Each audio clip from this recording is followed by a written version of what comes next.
Welcome to Sri cooking channel. இன்றைக்கி நம்ம என்ன செய்ய போகிறோன்னா நாட்டுக்கோழி குடல் குழம்பு செய்ய போகிறோம். அதுக்கு தேவையான பொருட்கள் என்னென்னு பார்த்துக்கலாம். கடுகு 1/4 டீஸ்பூன், உப்பு தேவையான அளவு, மஞ்சள் 1/4 டீஸ்பூன், கருவேப்பிலை 2 கொத்து, தக்காளி ஒரு தக்காளியை சின்ன சின்ன பீசஸாக கட் பண்ணி எடுத்துருக்கேன். இஞ்சி பூண்டு பேஸ்ட் 2 டேபிள் ஸ்பூன் அளவுக்கு, அதை நான் இடி உரலில் போட்டு இடித்து எடுத்து வச்சுருக்கேன். பெரிய வெங்காயம் 2 வெங்காயம், அதையும் சின்ன சின்ன பீசஸாக கட் பண்ணி எடுத்து வச்சுருக்கேன். கறி மசாலா தூள் 4 டேபிள் ஸ்பூன் அளவு எடுத்துக்கலாம். அரை மூடி தேங்காய், 1 டேபிள் ஸ்பூன் அளவுக்கு கசகசா சேர்த்து ஃபைன் பேஸ்ட்டாக அரைச்சி எடுத்துக்கலாம். தாளிக்க தேவையான அளவுக்கு எண்ணெய் எடுத்துக்கலாம். 2 நாட்டுக்கோழியோட குடலை சுத்தம் செய்து கழுவி கட் பண்ணி எடுத்து வச்சுருக்கேன். இப்போ வாங்க எப்படி சமைக்கிறதுன்னு பார்க்கலாம். இரும்பு சட்டி நல்லா காஞ்சிருச்சு. இப்போ தேவையான அளவுக்கு நான் நல்லெண்ணெய் சேர்த்துக்கிறேன். ஒரு 3 டேபிள் ஸ்பூன் அளவுக்கு நல்லெண்ணெய் சேர்த்துக்கலாம். கடுகு சேர்த்துக்கிறேன்.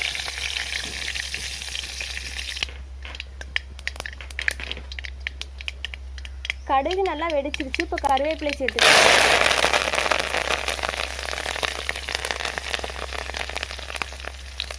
கருவேப்பிலை நல்லா வதங்கிடுச்சு. இப்போ வெங்காயம் சேர்த்துக்கலாம். வெங்காயம் நல்லா வதங்கிட்டு இருக்கு. இந்த டைமில் நம்ம இஞ்சி பூண்டு பேஸ்ட்டை சேர்த்துக்கலாம்.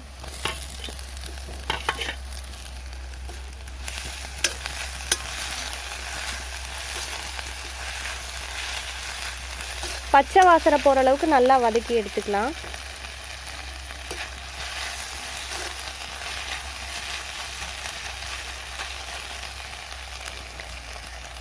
எல்லாத்துக்குமே இஞ்சி பூண்டு நைஸாக அரைக்காமல் கொட்டி போட்டிங்கன்னா அது ஒரு தனி டேஸ்ட்டு வரும். ஒரு டைமாவது இடி உரலில் இடித்து பயன்படுத்தி பாருங்கள், ரொம்ப நல்லாயிருக்கும். இஞ்சி பூண்டு வதக்கிடுச்சு. நான் இப்போ தக்காளி சேர்த்துக்க போகிறேன். இது கூடவே மஞ்சள் தூளும் சேர்த்துக்கலாம்.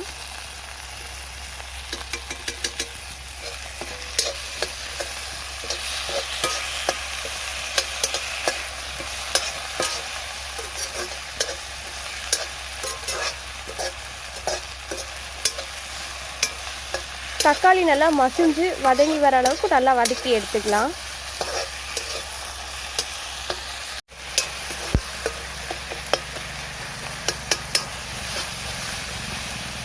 தக்காளி நல்லா வதங்கிடுச்சு. இப்போ நம்ம கழுவி வச்சுக்க நாட்டுக்கோழி குடலை சேர்த்துக்கலாம்.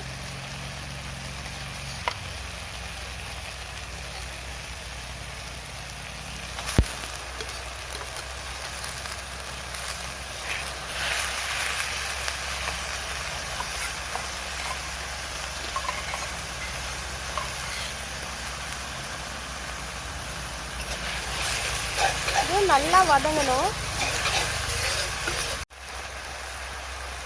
இந்த நாட்டுக்கோழி குடல் நல்லா வதங்கிடுச்சு. நம்ம கறி மசாலா தூள் 4 டேபிள் ஸ்பூன் அளவுக்கு சேர்த்துக்கலாம். 4 டேபிள் ஸ்பூன் அளவுக்கு கறி மசாலா தூள் சேர்த்துக்கிறேன்.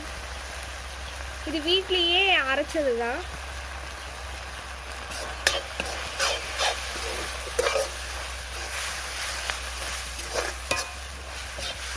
லைட்டாக வதங்கினா போதும், ரொம்ப வதங்க விட்டிங்கன்னா இது கருகிரும். இப்போ நம்ம அரைச்சி வச்சுருக்க கசகசா தேங்காய் பேஸ்ட்டை சேர்த்துக்கலாம்.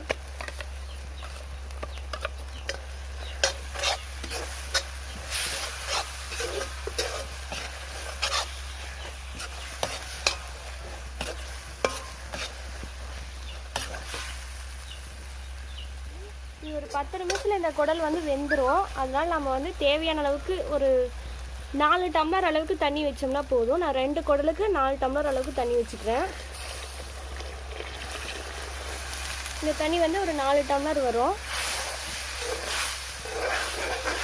சீக்கிரம் வெந்துருங்க.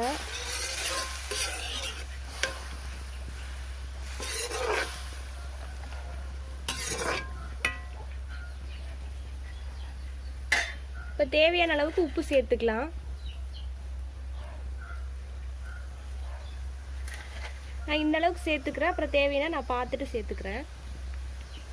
இப்போ நம்ம க்ளோஸ் பண்ணி வச்சிடலாம். ஒரு 10 நிமிஷம் கழிச்சு நம்ம ஓப்பன் பண்ணி பார்க்கலாம். நாட்டுக்கோழி குடல் குழம்பு தயாராகிடுச்சு. குடல் வந்து நல்லா வெந்துருச்சு. இதுக்கு மேலே தண்ணி சுண்ட விட தேவையில்லை. இந்த அளவுக்கு இருந்தால் தான் நம்ம சாப்பாட்டுக்கு சாப்பிட்றதுக்கு நல்லாயிருக்கும். இது சாப்பாட்டுக்கு மட்டும் இல்லை, இட்லி, தோசை, சப்பாத்தி, பூரி எல்லாத்துக்குமே நம்ம சாப்பிடலாம். ரொம்ப டேஸ்ட்டாக இருக்கும், உடம்புக்கும் ரொம்ப ஆரோக்கியமானது. நீங்களும் கண்டிப்பாக அதை ட்ரை பண்ணி பாருங்கள். இந்த வீடியோ உங்களுக்கு பிடிச்சிருந்ததுன்னா லைக் பண்ணுங்கள், ஷேர் பண்ணுங்கள், சப்ஸ்கிரைப் பண்ணுங்கள். தேங்க்யூ ஃபார் வாட்சிங் மை வீடியோ.